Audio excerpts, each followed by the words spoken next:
আমাদের 8 দফা দাবিটা যেন সরকার বিবেচনা করে কিছু একটা রেজাল্ট দেয়। আমরা দাবি আদায়ের জন্য আমরা আজকে রাজপথে এসেছি।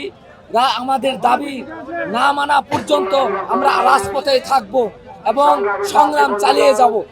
এই আমাদের মূল বক্তব্য। আমাদের দাবি হলো যারা জেলে বন্দী আছে এদেরকে মুক্তি করা এবং কি ন্যায় বিচার প্রতিষ্ঠান করা। যারা আমাদের ভিতরেও যদি কোনো বিডিআরের সদস্য দোষী হয়ে থাকে তাকে সাজা দেওয়া, আর যদি নির্দোষ হয়ে থাকে তাকে খালাস করা। আমরা 5 আগস্টের পর থেকে যত বিডিআর জেলবন্দি আছে তাদের পক্ষ থেকে আমরা আজকে রাস্তায় আছি, রাজপথে আছি, জেলখানার সামনে আছি, কোর্টের সামনে আছি। আমরা এখন পর্যন্ত কোনো ধরনের ভালো একটা আশ্বাস পাইনি। আমরা আমাদের জেলবন্দি ভাইদেরকে এখনো মুক্তি পাইনি। সেটা কেন পাইনি, কেন ফেসিস্ট মামলা রয়ে গেল, ফেসিস্ট মামলার রায় এখনো বহাল রয়ে গেল, সেটা আমরা এখনো বুঝতে পারতেছি না, যার কারণে এখন আমাদের পথে নামতে হয়েছে। আসসালামু আলাইকুম, আমি মোহাম্মদ ইকবাল হোসেন। আমি সুদূর খুলনা থেকে আসছি। আমরা গভর্নমেন্টকে, আমাদের কর্তৃপক্ষ আমাদের যাদের দিক নির্দেশনা দিচ্ছে ছাত্র সমন্বয়করা, তাদের গভর্নমেন্টের কাছে আলটিমেট ডিসে 12টা বলতো যে আমাদের 8 দফা দাবি আছে, আমাদের 8 দফা দাবিটা যেন সরকার বিবেচনা করে কিছু একটা রেজাল্ট দেয়। কিন্তু বর্তমান গভর্নমেন্ট রেজাল্টটা দূরে থাকলো, তাদের প্রশাসন দিয়ে আরো উস্কানিমূলক দিয়ে আমাদেরকে বিশৃঙ্খল করার জন্য উৎসাহিত করছে। আমরা কিন্তু ওই পথে পা দেবো না।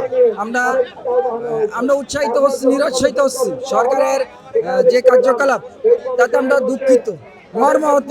আশা করছিলাম বর্তমান সরকার আমাদের কিছু একটা বলবে, কিন্তু তেমন কিছু না।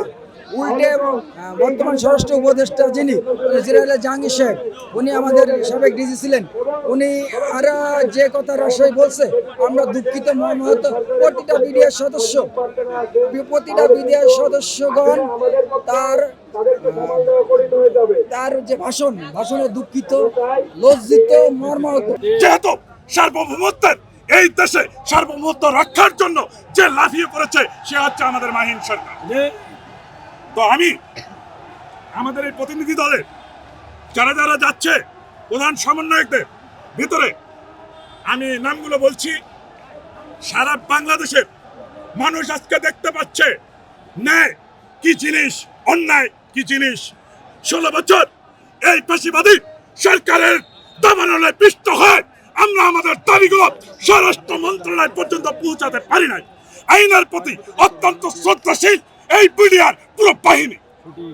আইন আমরা জানি, আইন বুঝি। আমি এখনই এই যারা যাচ্ছে আমার সঙ্গে তাদের নামগুলো, যাদের সঙ্গে আমরা যাচ্ছি নামগুলো বলছি। মাহিন সরকার ছাত্র সমন্বয়ক, আয়াতুল্লাহ বেহেস্তি ছাত্র সমন্বয়ক, আমাদের বিডিআর সদস্য যাচ্ছে ফখরুদ্দিন সাহেব, আমাদের বিডিআর সদস্য যাচ্ছে মনিরুজ্জামান, আমাদের বিডিআর সদস্য যাচ্ছে ফয়জুল আলম, আমাদের বিডিআর সদস্য আমি নিজেই মোহাম্মদ রকসাদ আলম প্রধান রিয়াল, আর আমাদের বিডিআর সদস্য মাহবুবুর রহমান এবং একজন বৈষম্যবিরোধী ছাত্র আন্দোলনের উনিও নেতা মামুনুর রশিদ মামুন ভাই। আমাদের 8 দফা দাবি হলো পিলখানা হত্যাকাণ্ডের প্রহসনের বিচারের সকল শহীদ পরিবারের চাকরিচ্যুত ও ক্ষতিগ্রস্ত বিডিআর এবং নিরপরাধ জেলবন্দি বিডিআর সদস্যদের তাদের পরিবারের দাবিসমূহ।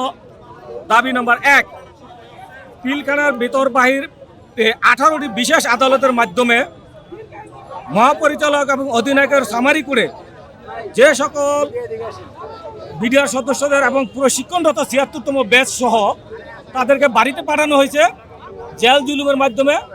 যেহেতু বর্তমান স্বরাষ্ট্র উপদেষ্টা মহোদয়, আইন উপদেষ্টা মহোদয় এবং স্বাধীন তদন্ত কমিশনের প্রধান, ওনারা বলছে পিলখানার কোনো বিদ্রোহ হয় নাই, এটা একটা পরিকল্পিত হত্যাকাণ্ড। এই দাবি নম্বর 1-এর যে সকল দাবি তাহা সমস্ত বিডিআর বিদ্রোহের মামলার সাথে তারা জড়িত। যেহেতু তারা বলছে বিদ্রোহ হয় নাই, তাই প্রজ্ঞাপনের মাধ্যমে বিদ্রোহ তকমা বাতিল করে সকলকে চাকরিতে পুনর্বহাল করার জন্য সরকারের কাছে দাবি করছি। আমার বাবাকে ফাঁসির রায় দেওয়া হয়েছে। আমার বাবাকে হলো গিয়ে কোনো তদন্ত ছাড়াই, শুধু আমার বাবাকে না, এখানে ভিতরে যত বাবা চাচারা আছে সবাইকে কোনো তদন্ত ছাড়া ভুল তদন্তের মাধ্যমে ফাঁসির রায়, যাবজ্জীবন, বিভিন্ন মেয়াদে সাজা এরকম দেওয়া হয়েছে। কিছু কিছু আঙ্কেলদের চাকরিচ্যুত করা হয়েছে বিনা দোষে। শুধুমাত্র ঢাকায় না, ঢাকার বাহিরের বিভিন্ন আঙ্কেলদেরকেও চাকরিচ্যুত করা হয়েছে বিনা দোষে। ওরা কোনো দোষ করে নাই। আমাদের কথা হলো একটাই, আমরা হাসিনার প্রহসনমূলক এই রায় বাতিল চাই। এই রায় থাকলে আমরা কোনো আঙ্কেলরা চাকরিও পাবো না, আমরা কোনো ভুক্তভোগী পরিবাররা আমাদের বাবাদেরকে ফিরেও পাবো না। তাই আমরা চাই এই হাসিনার প্রহসনমূলক রায় বাতিল হোক।